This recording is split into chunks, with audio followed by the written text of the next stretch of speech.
ध्यान इधर भटका तो मारबो करेंगे, या कहानी में से पूछेंगे ना बताया तो यूँ मारेंगे, ठीक ना, तो थोड़े मारेंगे। बहादुर कहानी के लेखक अमरकांत, शॉर्ट में जन्म अमरकांत जी का 1925 में, कहाँ, उत्तर प्रदेश के नागर बलिया में हुआ था। गवर्नमेंट के हाई स्कूल बलिया से किए, फिर गोरखपुर से जाकर इंटर के पढ़ाई किए इलाहाबाद में से। 1942 में स्वतंत्रता संग्राम में यानी भारत की आज़ादी में लड़ाई में अधूरी रह गई, पढ़ाई छोड़ दिए। 1946 में बलिया से इंटरमीडिएट के फिर कॉलेज से पढ़ाई किए। फिर 1947 में इलाहाबाद विश्वविद्यालय से पढ़ाई किए और बीए के पढ़ाई की। 1948 में एगो दैनिक पत्रिका चलाए जिसका नाम रखे सैनिक, इस तरह से वहाँ पर किए। फिर और कहानी इलाहाबाद में चलते रहे। उसके बाद आज़ादी के महत्व में अमरकांत ने कई कहानियाँ लिखी जिसमें मध्यम वर्गीय, जो हम लोग को बहादुर पढ़ेंगे वो मध्यम वर्ग के कहानी के रहेगा। और कई कहानियाँ लिखी, उसमें से कहानी संग्रह में बहुत फेमस है जिंदगी और जोक, ये कहानी, देश के लोग, मौत का नगर, मित्र मिलन। मित्र मिलन के लेखक कौन है, बताएगा तू लेखक के नाम? अमरकांत जी, हाँ। कुहासा, आदि, आदि न है अब इत्यादि हो गया। और कहानी संग्रह, फिर कहानी संग्रह के उपन्यास के नाम है सूखा पत्ता, आकाश पक्षी, काले उजले दिन, सुखजीवी, बीच की दीवार, ग्राम सेविका, ये सब उनके उपन्यास है। एगो बाल उपन्यास लिखे थे जिसका नाम था बानर सेना। फिर आखिर हम लोग को बहादुर कहानी के पढ़े के है, तो बहादुर पाठ की कौन सी विधा है, तो यह कहानी है और मोझले शहर के नौकर की लालसा वाले एक मध्यम वर्गीय परिवार की है। तो बहादुर कहानी कैसे परिवार की है, तो मध्यम वर्गीय परिवार बहादुर की कहानी है। और बहादुर की कहानी है और कैसे एक लड़के की कहानी है, तो एक नेपाली गवई गोरखे की कहानी है।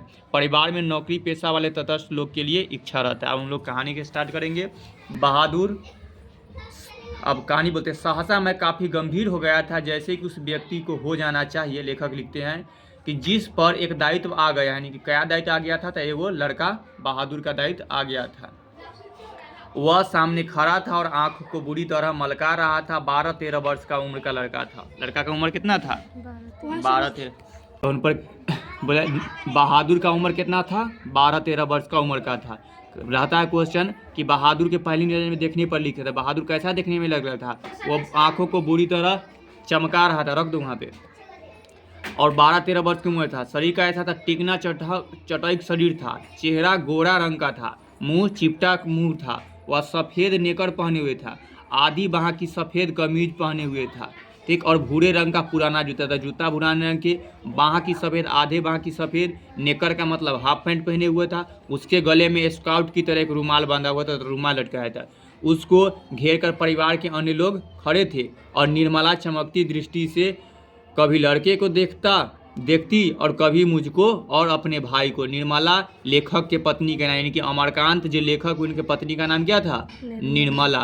और वो अपने भाई को देखता और कभी जो बहादुर नौकर आया था नया नया घर में, उसको निश्चय वह पंच बराबर हो गई थी। उसको लेकर मेरे साले साहब आए थे। तो बहादुर को लेकर कौन आए थे? तो लेखक के साले साहब, ठीक। लेखक के पत्नी का नाम निर्मला, लेखक के साले साहब ये हुए जो बहादुर को लेकर आए थे एक नौकर को। नौकर रखना कई कारणों की बहुत ज़रूरी होती है। नौकर क्यों रख रहे थे? मेरे सभी भाई और रिश्तेदार अच्छे ओहदे पर थे, यानी कि लेखक के जितने भाई और रिश्तेदार थे अच्छे ओहदे पर थे, वे सभी यहाँ पर ही नौकर थे, यानी सबके घर पर एक एक नौकर थे। मैं जब भी बहन की शादी में घर गया तो वो नौकरों को सुख देखा, तो वहाँ पर नौकर के सुख देखा। मेरी दोनों भाभियाँ रानी की तरफ बैठ गई, यानी कि जो भाई थे उनकी जो पत्नी रानियाँ की तरफ बैठ करके चारपाई तोड़ रही थी, जबकि निर्मला को सवेरे से लेकर रात तक के खटना पड़ता है। लेखक के जो भाभी हुआ और हुए वो सब नौकर रखे हुए थे, तो उनकी पत्नी आराम से थी, लेकिन उनके घर में कोई नौकर नहीं था, तो निर्मला को बहुत काम करना पड़ता था। मैं ईर्ष्या से जल गया और इसके बाद नौकरी पर वापस गया तो निर्मला दोनों जून नौकर चाकर की माला जपने लगी। अब निर्मला भी कहने लगी कि हमरो घर में नौकर आ जाए। सबके यही होबे करता है कि बगल वाला के पास जे है वो हमरो होना चाहिए, रिश्तेदार में कोई के पास है तो हमरो भी नौकर होना चाहिए। उसकी तरह अभागिन व दुखिया स्त्री को भी कोई इस दुनिया में होगी, वे लोग दूसरे होते हैं जिसके भाग में नौकर का सुख होता है। ये इतना बात वो बोला करती थी हमेशा निर्मला। पहले साले साहब से असाधारण विस्तार में उसका किस्सा सुनाया और साले साहब ने शॉर्ट में बहादुर के बारे में सुनाया। वह एक नेपाली, बहादुर के बारे में, तो बहादुर वह एक नेपाली था, यानी कि बहादुर कहाँ का था? तो नेपाली का था, जिसका गांव नेपाल और बिहार के सीमा पर था, यानी कि बिहार के सटले में देश पड़ता है नेपाल, तो उसी पर था। और उसका बाप युद्ध में मारा गया था। यानी बहादुर का बाप कहाँ मारा था? तो युद्ध में मारा था। और उसकी माँ सारे परिवार का भरण पोषण करती थी। उसकी माँ क्या करती थी? सारा परिवार, पिताजी के मरने के बाद सब काम अपने। माँ उसकी बड़ी गुस्सैल थी, माँ बहुत गुस्सा हो जाती थी, उसको बहुत मारती थी, बहादुर को बहुत मारती थी। माँ चाहती थी कि लड़का घर के काम धाम में हाथ बटाए, और माँ चाहती थी कि लड़का बड़ा है तो काम करे। जबकि वह पहाड़ या जंगलों में निकल जाता था, और नेपाल में बहुत सारा पहाड़ी इलाका है तो पर घूमते रहता था। पेड़ों पर चढ़कर चिड़िया के घोंसले में हाथ डालकर उनके बच्चों को पकड़ता है और फल तोड़ करके खाते रहता है। तो जंगल में ऐसा काम करते रहता था। कभी कभी वह पशुओं को चराने के लिए ले जाता था। ओकर जो थी बहादुर की मम्मी, यानी कि बहादुर और उसका गाय भैंस के लिए पोस लेता था, पशु भी ले गया था। उसके एक बार उस भैंस को बहुत मारा। वह भैंस चरा रहा था तो भैंसी को बहुत मारा, जिसकी उसकी माँ बहुत प्यार करती थी। यानी बहादुर की माँ जिस भैंसी को बहुत प्यार करती थी, उसी को बहादुर ने बहुत मारा। और मार खाकर भैंसी भागी भागी उसकी माँ के पास चली गई, या वापस माँ के जो कुछ दूर पर एक खेत में काम कर रही थी। या भैंसिया भागा, माँ का माथा ठंडी कि माँ और गुस्सा हो गई। बेचारा बेजुबान जानवर चरना छोड़कर वहाँ क्यों आया होगा? जरूर लौंडे ने उसकी मारा, काफ़ी मारा होगा। उसकी माँ बोलने लगी कि जरूर उसके लौंडे यानी बहादुर ने उसको मारा है। वह गुस्से से पागल हो गई।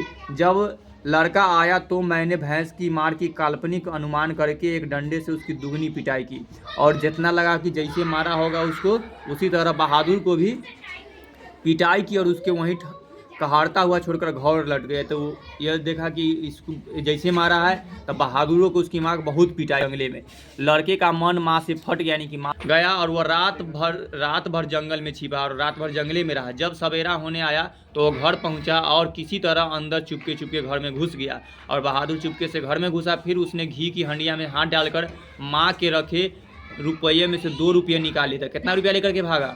तो 2 रुपया निकाला माँ के हंडिया में। और अंत में 9 2 11 हो गए। मुहावरा है 9 2 11 हो रहे हैं तो भाग जाना। बार बार पूछा था कि 9 2 11 मुहावरा का अर्थ क्या होता है? भाग जाना।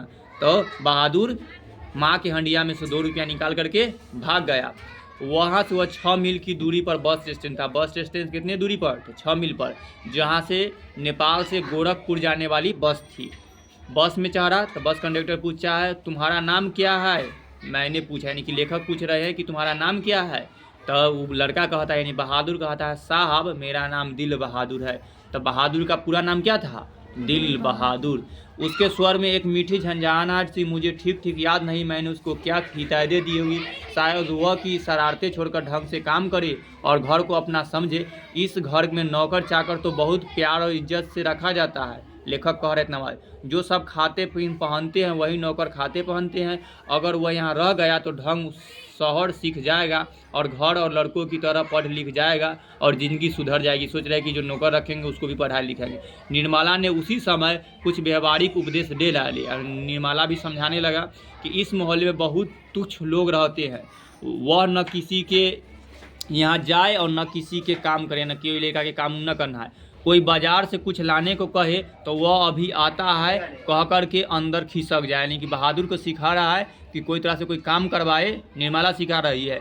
और कोई तरह से बोला कि काम कर दो तो उसके बहाना कैसे मारना है, कहना कि अभी आता हूँ और कह कर के अंदर में घिसक जाना है, अंदर घर में छुप जाना है। और उसको घर के सभी लोगों के सामान और तमीज़ से बोलना चाहिए। और घर के जितना आदमी रहेगा वैसे तमीज़ से बोलना है। बहाना मार के सीख गया ना, ठीक, अभी आता हूँ और बाद, लेकिन उसके बाद तमीज़ से बात करना। कोई काम कहेगा तो ऐसी हाँ अभी आता हूँ कहकर अंधेरे में घुस जाता है, बस रह गया। अंत में निर्मला बहुत उदारपूर्वक लड़के के नाम में से दिल शब्द उड़ा दिया। तो उसको लग रहा था कि दिल बहादुर बड़ा कहता है, दिल हटा करके खाली निर्मला बहादुर। इसीलिए पूछता है दिल बहादुर के नाम में से दिल शब्द किसने उड़ा दिया था? तो निर्मला ने। इसीलिए खाली बार बार हम लोग बहादुर पढ़ेंगे, लेकिन बहादुर का पूरा नाम क्या रहता है? दिल बहादुर।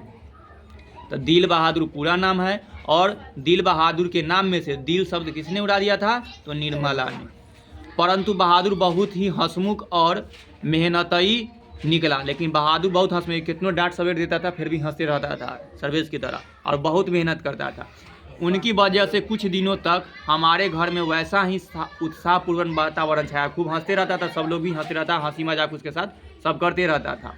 जैसे कि प्रथम बार तोता मैना का पिल्ला जब घर आता है तो सवेरे सवेरे मोहल्ले के छोटे लड़के घर में अंदर आकर के उसको खिलाने लगते हैं। उसी तरह प्रश्न पूछते हैं, ए तुम लोग छिपकली को क्या कहते हो, ये तुमने शेर देखा, ऐसी कहते, यानी कि वो कहा कि नेपाल से आया था तो सब लोग पूछता है कि नेपाल में क्या कहते हैं। जैसे हमारे यहाँ आया था वो पंजाब से, सब पूछते थे वो कि गोईठा को क्या कहते हैं या कोई चीज़ तो नया नया, तो इसी छिपकली को क्या कहते हो, शेर को क्या कहते हो, शेर को देखा हो, ऐसी बातें।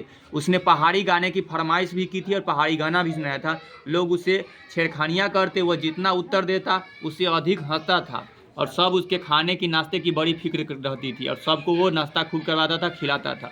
निर्मला आंगन में खड़ी होकर पड़ोसियों को सुनाते हुए कहती थी और निर्मला आंगन में रह करके अपने पड़ोसी से गोतनी लोग को जलन से कहती थी कि बहादुर आकर नाश्ता क्यों नहीं कर लेते, मैं दूसरी औरतों की तरह नहीं हूँ जो नौकर चाकर को जल्दी भुनी खाना खिलाता हूँ, मैं अब सभी नौकरों चाकर को अपने बच्चों की तरह रखती हूँ। समझ गया?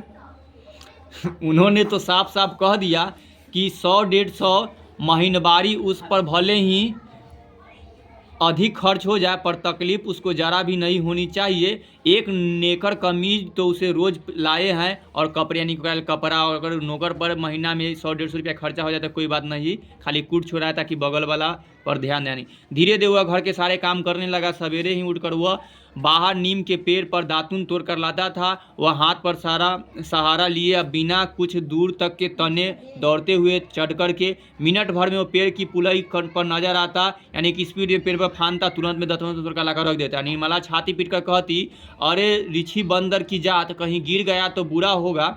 वह घर की सफाई करता, कमरों पर पोंछता, यानी कि कहीं गिर उड़ गया, सारा काम करता, अंगीठी जलाता, चाय बनाता, पिलाता, दोपहर के कपड़े धोता, बर्तन मलता, वह रसोई बनाने के लिए जिद करता। देखा, नौकरी में रहेगा तो यह काम करना पड़ेगा। निर्मला स्वयं